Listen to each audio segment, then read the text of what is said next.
Good afternoon students, hopefully आप लोग सब अच्छे हैं। इस वीडियो में हम लोग ह्यूमन रिप्रोडक्शन का एक इम्पॉर्टेंट क्वेश्चन डिस्कशन करेंगे जो कि ज़्यादातर नीट और बोर्ड एग्जाम में पूछे जाते हैं।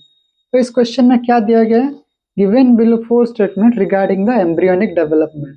स्टूडेंट्स, ह्यूमंस में जब एम्ब्रियोनिक डेवलपमेंट होता है तो उसी रिगार्डिंग कुछ स्टेटमेंट्स दिया गया है, तो उसी स्टेटमेंट को हम लोग देखेंगे और देखने के बाद देखेंगे इसमें से कौन सा ऑप्शन करेक्ट ऑप्शन है। ओके, पहला ऑप्शन अगर हम लोग देखें, cleavage divisions bring about increasing the mass of protoplasm. Students, जब भी मान लो ये एक सेल होता है जो कि हमारा जाइगोट है, जब ये डिवाइड करता है तो इसका क्या होता है, ऐसे दो हिस्सों में डिवाइड हो जाता है।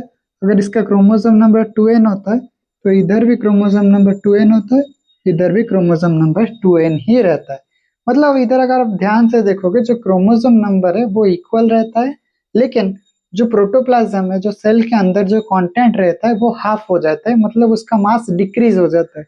लेकिन पहले ऑप्शन में आपको ये दिया गया है, जो जो मास ऑफ प्रोटोप्लाज्म रहता है वो इंक्रीजिंग रहता है, तो कि गलत है। इधर डिक्रीजिंग होना चाहिए, तो मतलब ऑप्शन 1 तो नहीं हो सकता है। अगर ऑप्शन 1 नहीं हो सकता है, मतलब इधर ऑप्शन ए भी नहीं होगा किधर, क्योंकि इधर 1 है, और ऑप्शन सी भी नहीं होगा क्योंकि इधर भी क्या है, फर्स्ट है। ओके, नेक्स्ट ऑप्शन देखेंगे, with more cleavage division the resulting blastomere become smaller. सही है, जब क्लीवेज होता है, जो ब्लास्टोमियर का साइज है, इसके कंपैरिजन में इसका और इसका साइज क्या हो गया है, रिड्यूस हो गए। मतलब ऑप्शन सेकेंड आई जो है वो सही हो सकता है। ओके, ऑप्शन थर्ड आई को अगर हम लोग देखेंगे, the blastomeres arranged in 2 layers, the trophoblast and the ectoderm, ये गलत है। जब क्लीवेज होने के बाद जब ब्लास्टोसिस्ट बनता है, तो ब्लास्टोसिस्ट में कुछ ऐसा स्ट्रक्चर बनता है, एक ऐसा आउटर लेयर रहता है,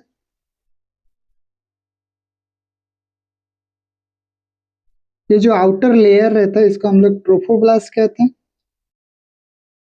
ओके, और अंदर कुछ सेल्स रहते हैं जिसको हम लोग क्या कहते हैं, आईसीएम कहते हैं, इनर सेल मास कहते हैं। और जो बाहर वाला लेयर रहता है उसको हम लोग ट्रोफोब्लास्ट कहते हैं।